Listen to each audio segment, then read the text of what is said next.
Okay,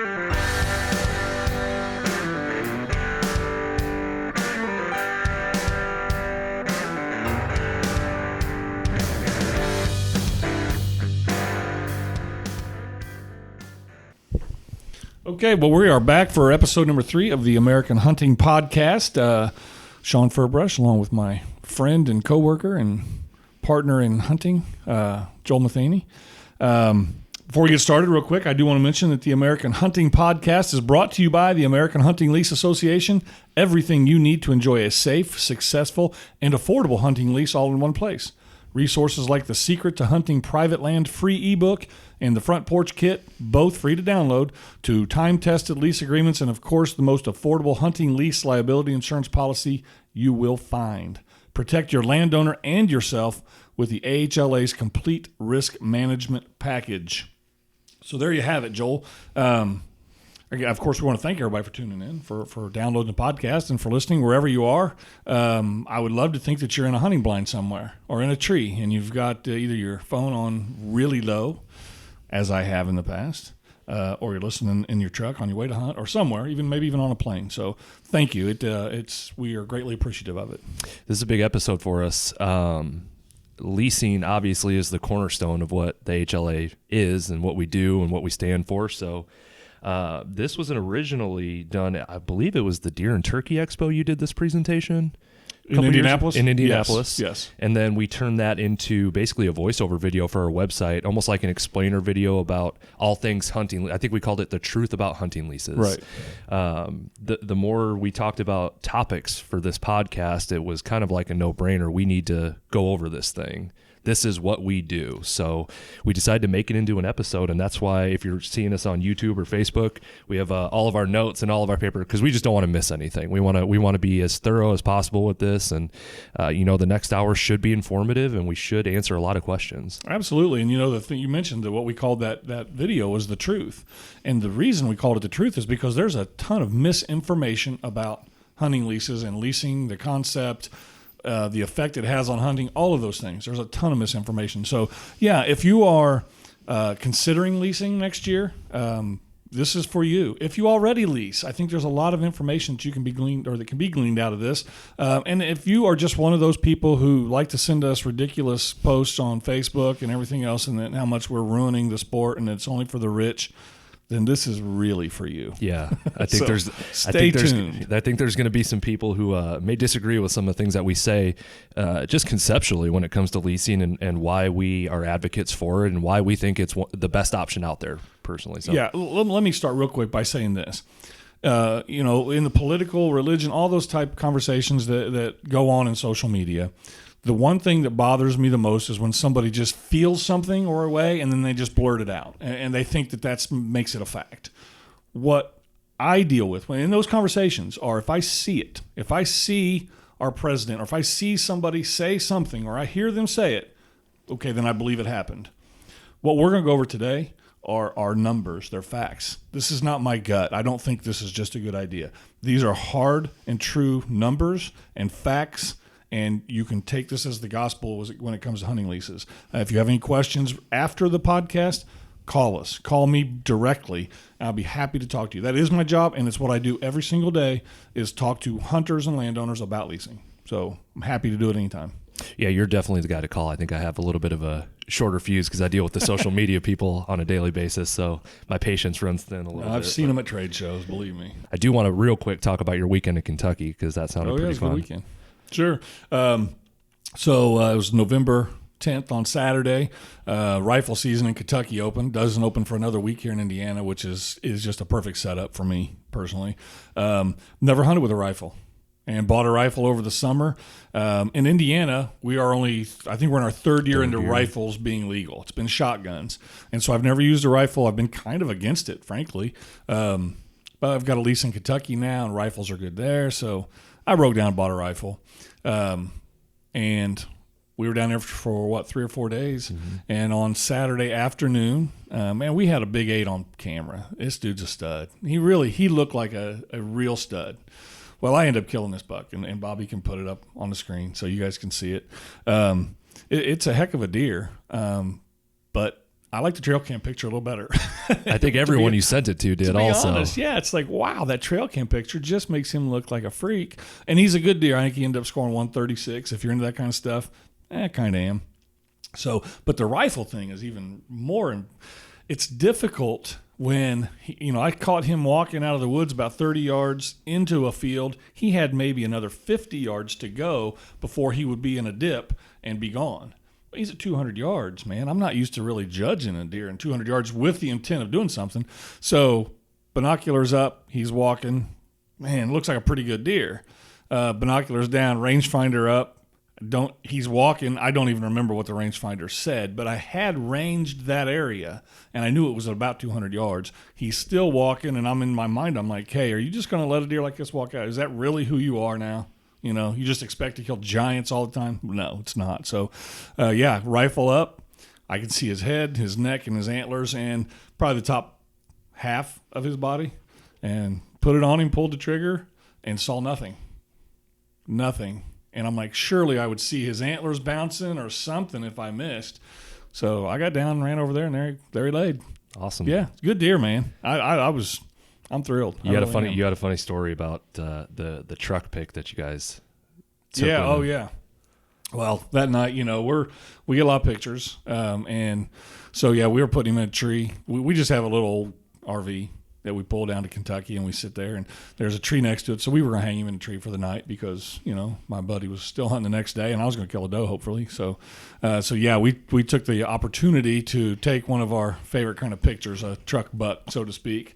So, it's kind of cool. We'll have to put that up too, Bobby. Yeah. It's just me not smiling in the back of my pickup truck, holding him out. So it's kind of funny. Honestly, we ought to take. You're gonna bring that up. I want to talk about the photo contest for just a second. So we have got a photo contest on Instagram, and we're going to take. We've got 4 divisions in this contest: whitetail deer, critters, which are coyotes, foxes, turkeys, everything that's not a whitetail deer, feathers for waterfowl, and then kids. So if you got great pictures of your kids, but here's the deal. I don't want pictures of just animals because that's not what leasing is. Leasing is being around your friends and your buddies and your people. So we want pictures of people and these animals, or maybe you just have a really cool sunrise, or maybe you're hunting in the snow and you just got a picture of a bunch of deer out feeding, or who knows. Send us the pictures, okay? So we're going to run this like March Madness. For a lot of you that haven't realized anything, the rut really doesn't happen in the South until January, February. So we're going to wait till March. You got to put them in now, though. Get them in as much as possible. And then we're going to run a March Madness type bracket at the end of February going into March. Each of those division winners or those category winners are going to get a hunter safety system prize pack. Awesome. You get a harness, lifeline, some Malima Shield stuff. It's killer stuff. I was wearing it this weekend. And the winner of the whole contest will get $500 Cabela's gift card. So there will be 4 division winners and then a grand prize winner. So they'll win the hunter safety system stuff and the $500. Somebody's going to. Yeah, awesome. The grand prize winner is going to get all that stuff. So, awesome. But man, we want your pictures. We'll send them in, and again, we'll put a link at the bottom of the video, or if you have questions, go to our website or on Facebook. You can find it if you search for photo contest. So sure, get them in, man. All right, let's jump into leasing. Let's. Okay. I think it's important to start with the 3 basic questions we're probably going to answer during this podcast. It's how does a hunting lease work? How much should I expect to pay? And what should my expectations be? And then what's the best way to find a lease? Those are the 3 big ones, I think. There's a lot of little conversations to be had with each one. But before we jump into those, give me an abbreviated history of leasing in general. From my research, leasing started around the 1930s in Texas. And again, if you're regional, if you're in the Midwest or you're out east somewhere, you have to envision the geography of our country. And down south in Texas and Louisiana, Mississippi, there are giant swaths of forest land. Well, naturally, all of that land was bought up by large lumber companies, timber companies, back early on in the 1900s. In Texas, they had large landowners that had hundreds of thousands of acres. Well, trappers went to the large landowners and said, hey, can we trap on your ground? We're literally just trying to scratch out a living here, selling pelts and furs and that sort of thing. And they worked an agreement out. They said, sure, for a price, you can access our ground.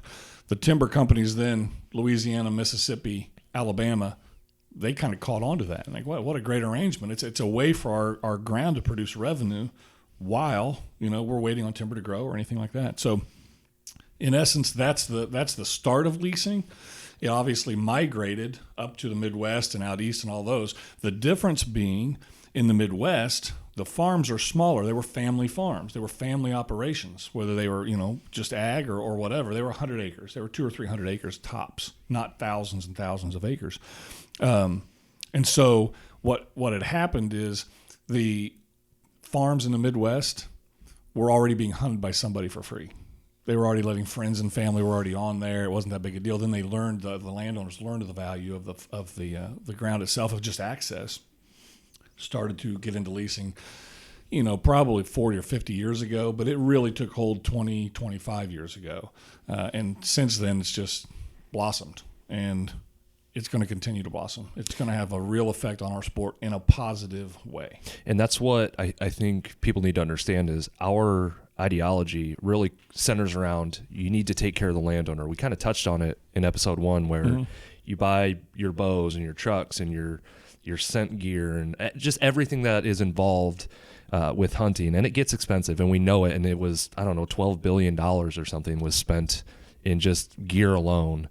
And our premise is you need to take care of the landowner. Hunting, in my opinion, is a privilege. And if I want to use someone else's resource, I should have a responsibility to take care of that person. In anything you do, right? Anytime you ask for access or you ask to use somebody's, what they pay for, they should expect some sort of compensation. We're not saying it should be an exorbitant fee. We're not talking about tens of thousands of dollars at all. We're just simply saying that in the line of products you purchase, access is a product. It is something you have to have. That the landowner should be at the front of the line, not the back of the line. Yep. So, and I'll mention all the brands like Hawk or Ozonics or Summit or Under Armour or Sitka, all those products that we buy. I like them all. If I can buy them, I will buy them. But somebody at some point has to say, wait a minute, we got to pay the landowner first. Let me run through some numbers for you. And I download, these are 2017 Iowa Farm Costs and Returns. This is a study put together by Iowa State University. Again, this isn't my opinion. These are hard numbers. A net worth change on an average farm in Iowa in 2017 netted 4%, a 4% growth. Now, that's an average Iowa farm. It gets no more average than that. That's a lot of work for 4%. Yep. 4% growth. Okay. I've got some expenses, and this is you can download this report, and Bobby, we can put a link to this on below the video if we can. Expenses, and I highlighted some. These are the expenses the farmers have. Okay, machinery and equipment repairs, not buying new combines, repairing what they have, $27,000 on average. Utilities alone, $10,000. Crop expense, $162,000. Okay. Property taxes, $9,500. You don't think a lease that pays for half of their just property taxes doesn't help an average farmer out in Iowa? I think that's the point too. We're not asking hunters to fund an entire farming operation. Right. We're just asking you to have a responsible part in making sure you're taking care of the landowner in whatever way possible. And if that's hunting rights, if that's leasing the hunting rights, and it's a $4,000 annual fee that you have split between 5 or 6 guys, then it's a small piece, but it goes a long way to these landowners. Absolutely. I'm just going to mention a couple more. I won't bog us down in numbers here, but insurance alone, $24,000 a year on average in Iowa. Okay, the interest that a farmer pays, this is just interest, $31,000. It's a lot of money. And you want to give a boat company $1,200. Mm-hmm. And you want to give, all these, I'm not giving all those companies, but when you hear, for me, when I hear numbers like that, and then I'll see things online where guys take the stance that hunting is their God-given right, I have to laugh a little bit, just because it's like, these are real life, people are writing checks for property taxes, for repairs. Absolutely they are. But it's your God-given right to use their resource for absolutely nothing.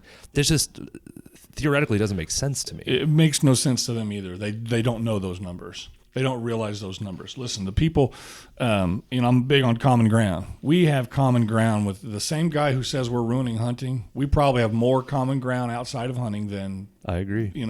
So they just have not been privy to those numbers and this line of thinking yet. Sure. And that's what we're here. That's what we're doing. So back to the first question I had, how does a hunting lease work? What is a hunting lease? What's the true definition of it? Well, that's kind of two questions. How does a hunting lease work? It's simple. It's just an agreement between a landowner and a group of hunters or hunter, okay? Now, down south, where they have all those thousands of acres, they have big hunt clubs. So they might have 150 members in a hunt club, and that club leases 15,000 acres. That's how that works. That's how it got started. We talk to people from Louisiana and Alabama all the time, and we've had conversations where they say, well, people up in the Midwest aren't quite into leasing, and they're shocked. They're like, well, how do they hunt? If they don't lease, how do they hunt?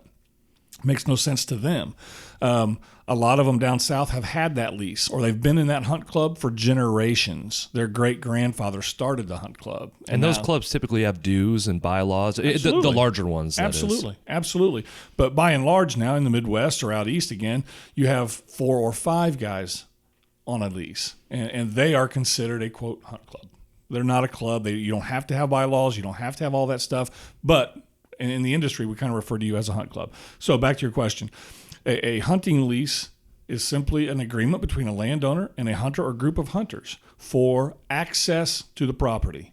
Okay? And no time is it a guarantee that they're going to do anything. It's just access to the property. There are people who do it on the back of a napkin. There are people who do it on a handshake.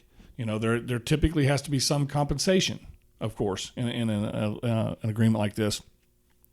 But that's to be worked out between you guys, you two. So that's why we provide the secret to hunting private land and all that kind of stuff, is that you work out the deal with the landowner. You approach them, but tell them, I understand your situation. I want to take care of it. What can we do? And then, of course, with a lease, we recommend 2 things: the insurance policy, which we can get into some other time, or a lease agreement. The lease agreement is the big one. Paramount. It really is, because that lays out the expectations of the landowner and of the hunter. You've talked a lot about how the entire relationship between hunters and landowners needs to be based on communication. And that's where that lease agreement comes in. That serves as the centerpiece of your communication. It sets expectations for both parties. There's no confusion, and it makes the whole experience just so much more clean and enjoyable for everybody involved. Absolutely. There are things like ATV use. On our Indiana lease, it says in our lease, no ATV use while crops are in. Fair enough. Our crops are still in. I have a new ATV.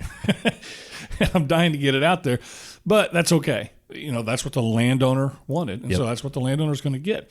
Likewise, in a lease should be the term of the lease is it a full year. I recommend full. I want a traditional annual hunting lease because I want to do all those things for my money. I want to run trail cameras, and I want to turkey hunt and squirrel hunt if I want, waterfowl hunt. I like to shed hunt in February or March, all those type things. I like that. I understand the industry is kind of going towards maybe seasons or monthly, and I can understand that. If you're agreeable to it as a hunter or hunt club, by all means. I'd prefer an annual lease. It's just it allows us the opportunity to nurture the property the way we want, and then if we have the first right of renewal the following year, we know all the work that we've put in previously is going to roll over into the next year. And that's a great point. That's big. And that needs to be in the agreement. It needs to say, I have first right of refusal. I don't want to plant food plots for 3 or 4 years and then have somebody else show up with a little more money and try and outbid me. Right.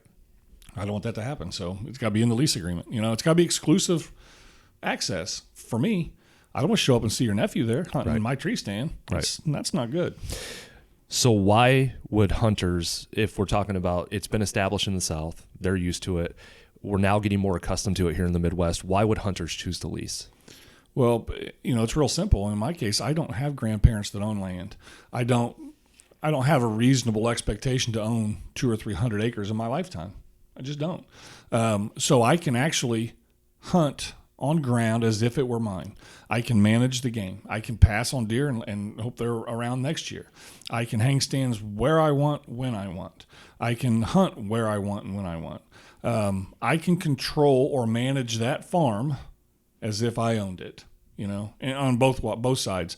I also take care of it like I own it, I don't leave trash. I manage, I take care of it. So that's why I think hunters choose to lease. If you're not going to own land, and I don't want to hunt on public land all the time, again, we've mentioned there, we've hunted public land, and I still do. But I want a farm that I can go to that is safe, because I know when I get there, I'm not going to get walked in on, or I shouldn't. This is real life. That happens. Yep.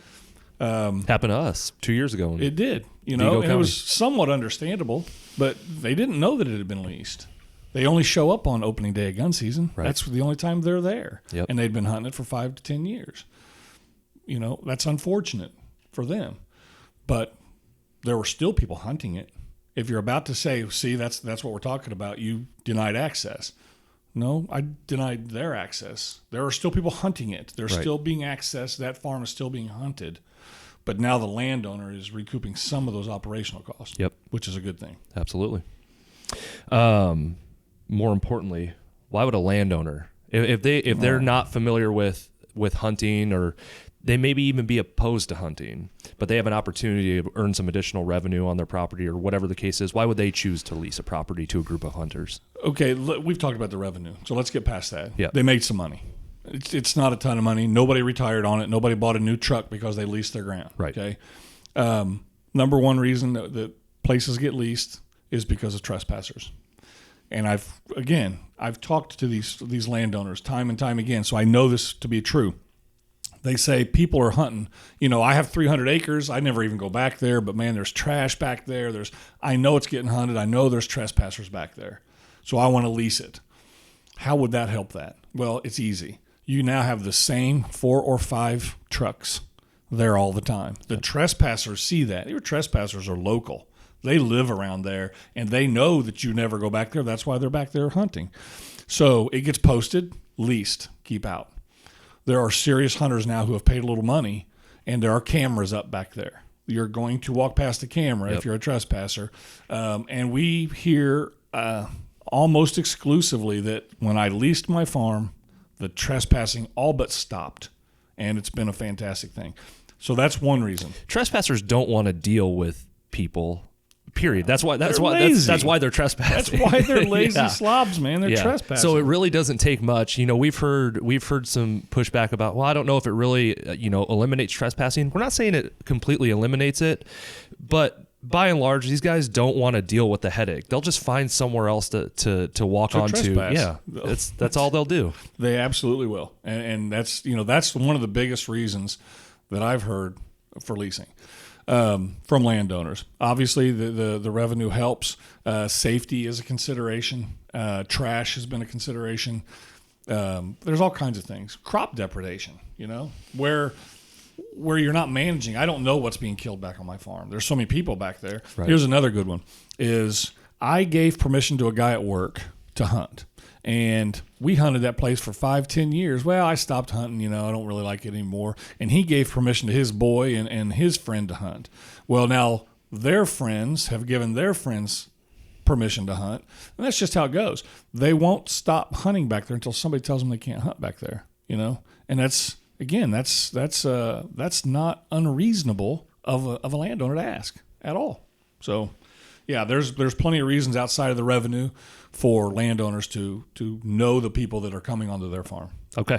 So a landowner says, you know what, I don't know if I want to lease my property, but I don't know if I can continue maintaining this property, financially or whatever the case is. What kind of options do they have at that point? If they choose leasing just isn't for me, what's left for a landowner in that situation? Sell it.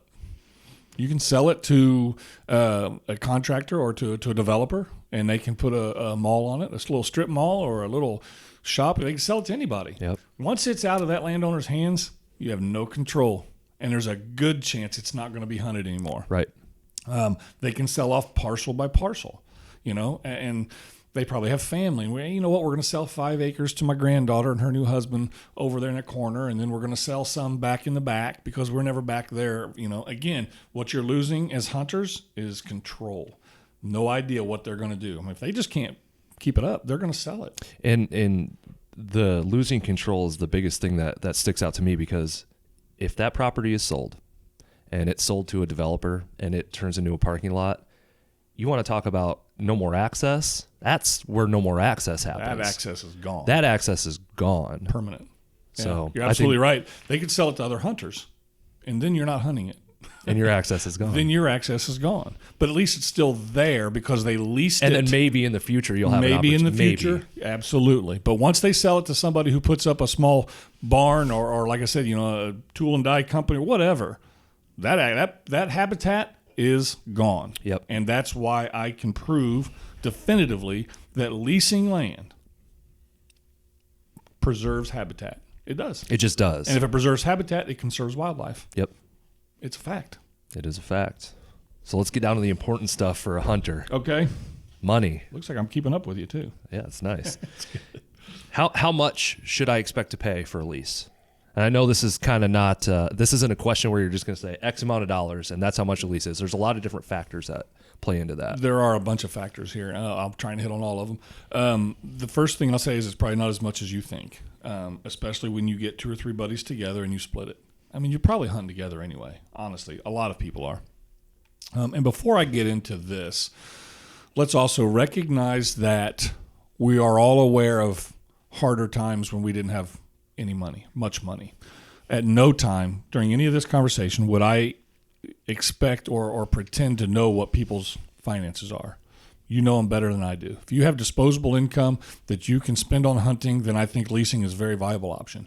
At no time would I expect you to lease your land instead of pay for the necessities of life, your bills, your children, all those type things. So I don't want to be pretentious or people to think that we are saying you should lease regardless. That's not the case. Okay. So, how much should you expect to pay? Yeah, you're right. A lot goes into it. The deer population. Can I kill big bucks? Missouri, northern Missouri, is high dollar. It's probably up $30 or $40 an acre for certain farms. Okay. And the reason that Missouri gets high price is you can buy your tags over the counter. Then into Iowa, I don't think they get as much in Iowa because it's so restrictive as to who can hunt there. In Indiana, I think we're paying $20 an acre. Pretty close. Now, here's what I will tell you, and this is a term that I kind of coined, is it's huntable acres. Okay, so if you give a 200, let's just say you have a 200-acre farm with 10 acres of woods. I don't think you pay $20 for 200 acres. Right. Okay, I think you take the 10 acres of woods. That's all very huntable. I think you double that because there's probably a minimum of another 10 acres into a field or into that cropland that you could theoretically harvest an animal. So now you've got 20 acres. Is there a fence row that's grown up around the whole 200 acres? You add another 20 acres. Now you're looking more along the lines of 50 to 70 acres. Again, we're just kind of throwing out ideas here. But so, yeah, I think you pay for the acreage that you can hunt. Not necessarily, if I have 100 acres and I've got 1 acre of woods, I'm not going to pay $3,000 for an acre. Right. That makes no sense. And landowner might have the misconception they can ask for that. Asking's fine. That's fair, but they need to be educated. Sure. And so, yeah, I would suggest that you look at huntable acres. I think good access gives value to a lease. If when the corn is in, you can't get to the woods, that's gonna hurt it a little bit. Yep. But if you've got alternate areas or ways to access, it's going to drive the value up a little bit. Our property is a pretty good example of that. We got permission to hunt the adjoining property, that 2 to 3 acres of woods, and we talked about how it just opens up the entire lease, the entire experience for us, because it gives us another access point to that. Mm-hmm. You're big on hunting the wind, and I'm sure a lot of guys are. If you have one point of access and you're forking over thousands of dollars for a piece of property that you can't hunt if the wind direction isn't right, then what are you really paying for? Are you paying for just the opportunity to walk out on the property and just enjoy yourself, or are you actually trying to kill a deer? Right, and you're going to blow every deer out of there. Sure. once the corn comes in, again, if that's the only way in. But even if you just do have one access point, it limits things, a great deal. So, a couple other little tips that I've learned over the years are take a drive around. Well, first of all, let's talk about that. I would never recommend that you lease a property off of an aerial. Just don't send your money without walking the ground. 100%. Or at the very minimum, if you go through a brokerage that has had somebody walk the ground. So if you're dealing with an agent or somebody that has walked the ground and they can, tell you what it looked like, all that, then I can understand it. Because sometimes you get guys down in Florida or Louisiana that want to hunt Michigan or Indiana. It might not be feasible for them to drive up on a moment's notice and look at a farm. I get that. But you can drive around this property and look and see. Do you see trash? Do you see where a truck has been pulled off all the time? Is there a house or a box blind on every property line just off of you? You're going to see what the pressure was like, during deer season. And that should give you an idea as to how safe it's going to be. Sure. So you can really do your homework and take a drive, take a walk, see if it's for you. And if it's not, I assure you there's plenty of ground out there. Yeah, there's a lot of companies out there and some are more established than others, frankly. Mm-hmm. And we have a certified associate program where we partner with brokerages, leasing companies, people that we feel like are representing the leasing industry the right way. They have a certain set of guidelines that they follow, and they conduct themselves in a way that we think really promotes leasing in a healthy and productive way. So if we have certified associates, if you see our certified associate logo on a website for a leasing company, you know that we've given them our stamp of approval and we trust that they're going to do things the right way. But with that being said, you do need to inspect a property before money exchanges hands. That's the most responsible thing to do. And like you said, take a drive. It'll tell you a story and you'll know pretty quickly. Absolutely. Whether or not you want to spend your money on it. I do want to add on to our certified associate program. If you see our logo, not only have we given them our stamp of approval, they've actually signed an agreement. They've actually signed an agreement that simply says we'll be professionals, we'll be trustworthy, and all those type of things. So sure, yeah, it's very important to have good partners. I want to get anecdotal. I want to talk about your first lease. When you did this presentation originally, you had a funny picture of a woman, hair frayed out, kind of mad. It's not my real wife. By the way. It is not. But the point is if you tell your wife or your significant other, hey, I'm just going to spend $5,000. What's the reaction? I'll do what I want to do. Right. I don't care. Yeah, that happens. That isn't going to go over so well. But I think you did a good job and you titled this thing, Let's Do the Math. I mean, let's do the math. Let's break it down to per hunter, per hunt, how you can show that leasing actually is an affordable option. Oh, absolutely. Okay, well, every hunter at some point or another has gotten a phone call that says, hey, we can't hunt the ground anymore that we were hunting. And I was hunting on a friend of mine's grandmother's farm. She sold it. So that's gone. He called to say, hey, we got to take our stands down and we're out. Oh, it's horrible news. That's a bad phone call, especially when you pass on deer and you're like, oh, I was so wanting to stick this big 7 that I'd seen, but whatever. So I'm and I don't like to dwell on this all the time, but I'm retired Indianapolis Fire Department, 26 years. I had some friends at the fire department that also hunted, so we got together. I think there were 6 of us. There were 6 of us on that first lease. And I said, here's what I think we should do. I want to lease ground. There was a couple of them like, how does that work? You mean pay? I'm like, yeah, but here's what you get for it. So everybody agreed, okay, let's start looking. We ended up going with a broker, with Base Camp Leasing, and they had a 205-acre farm in Decatur County, Indiana, southeastern Indiana. I'll put it up against anywhere in this country, okay? It's just killer ground. Really nice stuff. Price was $4,200. So we go down, and $4,200 is, you get a little sticker shock right out of the gate. It's not $4,200 a piece, $4,200 total, $700 a piece. Okay. That's manageable. That's doable. That's a conversation I can have with my wife, okay? So we go down, we walk, and, of course, it looks great. Just everything you want to see in a farm. Hunted really big. I mean, we could really spread out on this 205. In fact, all 205 acres were huntable. There were patches of woods scattered and draws in between the crop fields. There wasn't a place you could go on that farm and not expect to kill a deer. So we decided to lease it. And we had a phenomenal experience that very first year. back to kind of explaining how I'm going to spend $700. And this was, oh boy, let me think, 10, 11 years ago. So I'm still at the fire department, and we just got together. I went to my wife, and I was like, here's the deal. I'm going to spend $700 to hunt. I'm going to work 2 overtime shifts, basically. And that money, when you get it, when it comes in a check, take it out, and I'm going to put it on this lease. She was fine with it. You know, she knew I was kind of passionate about this kind of stuff. And I certainly didn't, part-time or no other way. I didn't work here or for any in the leasing industry at all. But we ended up we had a little bit more money left over. So we bought some community tree stands, and the 5 or 6 of us would go out there. We'd hang stands. We'd put up cameras, set up little group texts and stuff. And man, we had a ball I think we were there 3 years before a couple of the guys, their sons grew up and they wanted to hunt. So they wanted to lease, you just move on. And so we moved on from that lease and got another one. Who was left. And I think it's a great point that you were able to take, you used the term sticker shock, and you were able to take that $4,200 and really apply it to what was actually being spent on your behalf and what you were getting for that. It was annual access. You could any game that was legal during that season. You could mushroom hunt, you can shed hunt, you can waterfowl hunt, you can turkey hunt, you can deer hunt, you can do everything you want on that property recreationally for $700 annually.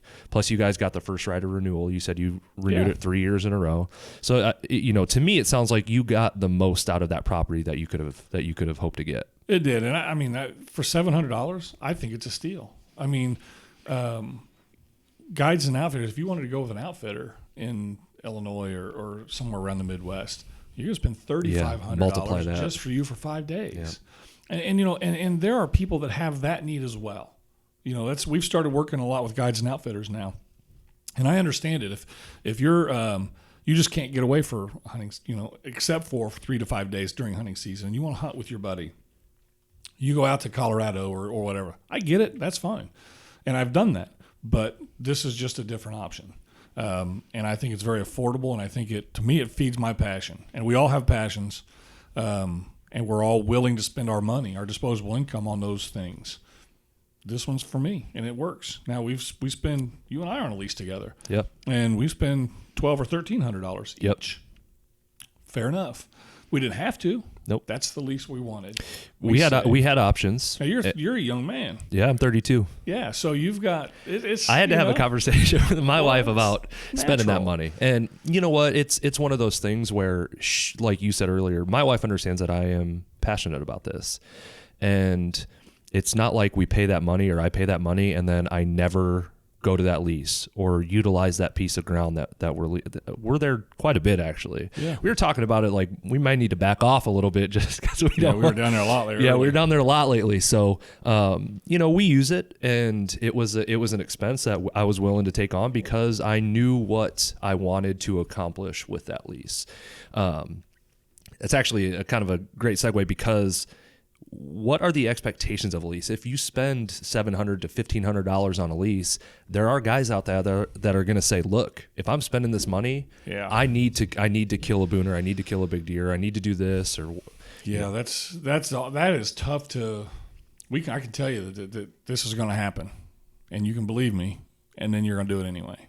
But so here's what I'll tell you: there's just because you lease a property doesn't guarantee you a deer. It doesn't a trophy, a turkey, nothing. It guarantees nothing. It guarantees access.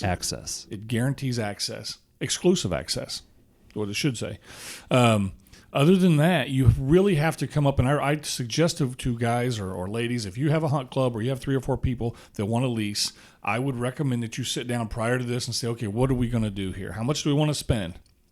If this is what we're going to spend, we can assume we're going to get 150 acres.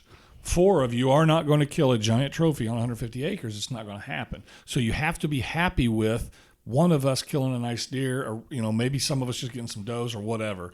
But that's what hunting is. Right. You're hunting, and so that's what it guarantees.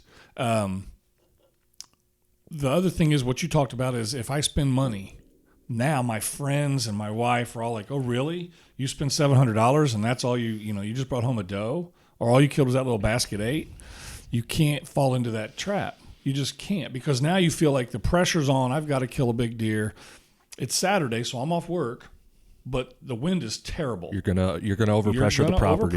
You're gonna hunt bad winds, and you're gonna blow a deer off your property. That's it doesn't just because you lease doesn't mean you forget how to hunt. You still have to hunt the same way. Now, I have a pet peeve. People are like, they used to tell me, well, you can't hunt today because the wind's wrong. Or you can't do this today. You just hunt different. You just have to hunt different because I'm off today. Sorry. That's real life. Today's the day. I took a vacation a year ago. I signed up for this vacation. I'm on vacation. I have to hunt. Yeah. That's how things happen. So you just have to manage it, where you would have hang one stand, hang three, so that you can take advantage of the wind best as possible. Sure. As better. I don't know if that sounded right, but you know what I mean. We'll see how it plays back. We can edit that out. How do you find a good lease? We've talked about brokerage firms. We've talked about, our certified associate program. What are some other ways that a guy can find a lease? Well, I think mostly where you live or where you hunt now, you probably know the land. You probably can, boy, I'd love to hunt that farm. Boy, that looks good. With GIS sites, Geographical Information System sites, every county, I won't say every county, but the vast majority of counties in this country have a GIS site. So if I wanted to put in Decatur County, Indiana GIS site in Google, it would show me the GIS site. And what that does is it breaks everything down into parcels. And then you can find the farm you're looking at, and you can click on the parcel, and you can get all of the landowner's information. Typically not the phone number, but like where their property tax bill goes, where their residence is. Maybe they don't live there, they live somewhere else. So you can really get a good start on that. That's how we found. That's how we got it. The 2 or 3 acre, the owners of that land next to us. And we just, a little Sherlock Holmes, and we had their phone number, and we called them, no problem. So that's a really good way. In fact, about a year ago, I sent, I think it was 20 letters. I think I just got on GIS in a county that I liked, in an area that I wanted to hunt, clicked on a bunch that I liked, wrote a letter, sent them, I think 20 letters. I got 0 back. I got 0 response. So it's not a slam dunk. I'm not saying that we have great success. Not always do we do that. I tried, but it's a good way to find a lease. Of course, if you just search hunting lease on Google, you're going to get Basecamp or, some of those larger hunting lease companies. They do great stuff. I mean, I always kind of liken that to a car dealership. A car dealership, I can go to a dealership and I can walk on the lot and go, look at this. I can see these are all the cars right here laid out for me. And it's like that with a hunting lease company, except you go to their website and here are all the leases in all the states that you can hunt. Ideal. Are you going to pay a little bit more than you would off a car on Craigslist? Probably. Yes, because they have to pay for their website and their agents and all that kind of stuff. So there's a little commission there. Yeah, but they also handle things like the paperwork and the liability insurance, and there's a lot of other factors that go into that Absolutely. cost. It's all included in there. Yeah. So you're going to pay a small commission, and they're going to take care of everything for you. It's very turnkey, and I think it's a great way to find a lease. That's the way we found ours. Yep. We need to. There's some. I'd like to go down southeastern Ohio and start knocking on doors, and I think that's a good case study for next year for 2019. Yeah. So let's see what we can do. Let's put our money where our mouth is.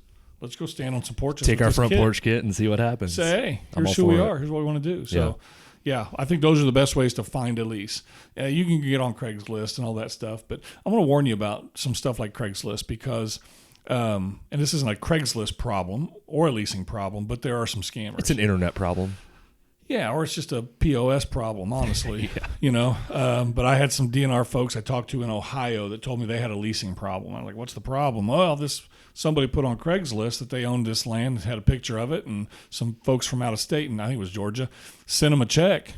And then when they got there to hunt, ground didn't exist. It's not a leasing problem. Not a leasing problem. That's a criminal problem. Yeah. But again, leasing has kind of got lumped into some of that stuff, sadly. Man, I feel like we've covered a lot. We've covered, that's we covered how do leases work? What does a good lease look like? What are the certain factors that have to go into it as far as access and huntable acres and all those different things? How guys can find leases. And, I think what this boils down to is that the reason we wanted to do this episode is because it's not overcomplicated. I think that's the point. Is there a little bit of a financial investment involved?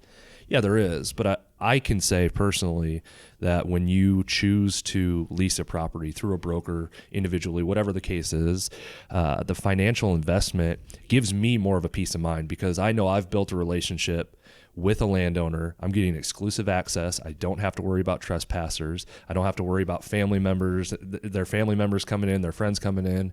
And you and I even talked about this. We have gun season coming up this weekend. Mm-hmm. Guys come out for the first of gun season. That's what happened to us a couple years ago. It was the first day of gun season.